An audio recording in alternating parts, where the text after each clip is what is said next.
Friends, आज मी तुम्हाला world's healthiest कँगन वॉटरची एक महत्त्वाची प्रॉपर्टी इथे समजून सांगणार आहे.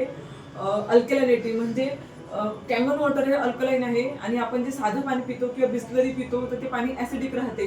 तर त्यासाठी मी आज तुम्हाला एक ॲसिडिटीच्या गोळीचं एक एक्सपेरिमेंट करून दाखवणार आहे. जे लोक खूप जास्त ॲसिडिक पाणी पितात त्यांना मायग्रेन म्हणा किंवा ॲसिडिटी, पोट सापणं होणे, तर हे इश्यू खूप होतात. आणि रोज आपण काय घेतो, ॲसिडिटीची गोळी घेतो. इव्हन डॉक्टर सुद्धा विदाऊट ॲसिडिटीच्या गोळीशिवाय मेडिसिन लिहून देत नाही, कारण की गोळ्यांनी सुद्धा आपली ॲसिडिटी होते असं डॉक्टरांचं म्हणणं आहे. तर जे लोक कँगन वॉटर पितात त्यांना गोळ्या वगैरे घ्यायचं काम का पडत नाही ते मी आज तुम्हाला इथे एक्सप्लेन करून दाखवणार आहे. मी दोन्ही ग्लासमध्ये साधं पाणी घेत आहे नळाचं.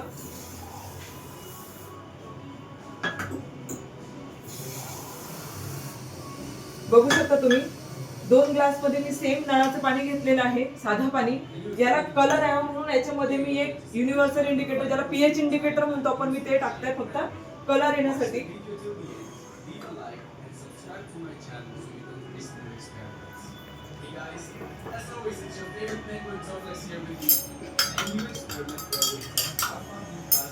आता हे एक तुमचं शरीर आणि हे एक माझं शरीर. तुमचं शरीर म्हणजे ज्या लोकांना ऍसिडिटी झाली तर ते काय करतात, ऍसिडिटीची गोळी घेतात. आता माझ्याकडे मी एक्झाम्पल म्हणून पॅन 40 आणलेली आहे. इथे तुम्ही कॅप्सूल्स वगैरे ज्या राहतात त्या पण घेऊ शकता, पण कॅप्सूल लवकर डिझॉल्व्ह होत नाही म्हणून मी ही एक टॅबलेट घेतलेली आहे पॅन 40 म्हणून. तर ज्यांना ऍसिडिटीचा त्रास आहे त्यांनी काय केलेलं आहे, टॅबलेट घेतलेली आहे पॅन 40. बघू शकता ब्ल्यू कलर आलेला आहे, निळा रंग आलेला आहे. याचा अर्थ हा आहे की शरीर आता हे अल्कलाइन झालेलं आहे, म्हणजे आपली ऍसिडिटी काय झालेली आहे, कमी झालेली आहे. आणि ज्या लोकांकडे कँगन वॉटर आहे ते काय करतात,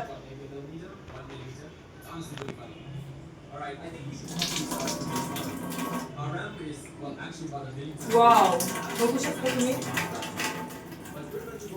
पाण्याने सुद्धा तेच काम केलं आणि गोळीने सुद्धा तेच काम केलं. मग मला सांगा, रोज रोज गोळ्या घेणे हे शरीरासाठी, किडनीसाठी, लिव्हरसाठी खरंच योग्य आहे का? रोज गोळ्या घेऊन तुम्हाला किडनी लिव्हर खराब करायचं आहे की चांगलं शुद्ध गंगेचं पाणी पिऊन तुम्हाला शरीर हे मात्र स्वच्छ ठेवायचं आहे, चांगलं ठेवायचं आहे? बघू शकता तुम्ही, हळूहळू ह्या गोळीचा पॉवर कमी झाल्यानंतर पुन्हा कलर तो तसाच होईल, मात्र हा रंग तसाच्या तसाच राहतो. निळा रंग म्हणजे अल्कलाइन. शरीर हे तुमचं काय अल्कलाइन आहे ना. तर बघू शकता इथे तुम्ही, गोळीने सुद्धा तेच काम केलं आणि पाण्याने सुद्धा तेच काम केलं. मग चॉईस मित्रांनो तुमची आहे की तुम्हाला गोळ्या घेऊन शरीर चांगलं ठेवायचं आहे की पाणी पिऊन तुम्हाला तुमचं शरीर चांगलं ठेवायचं आहे. So change your water, change your life.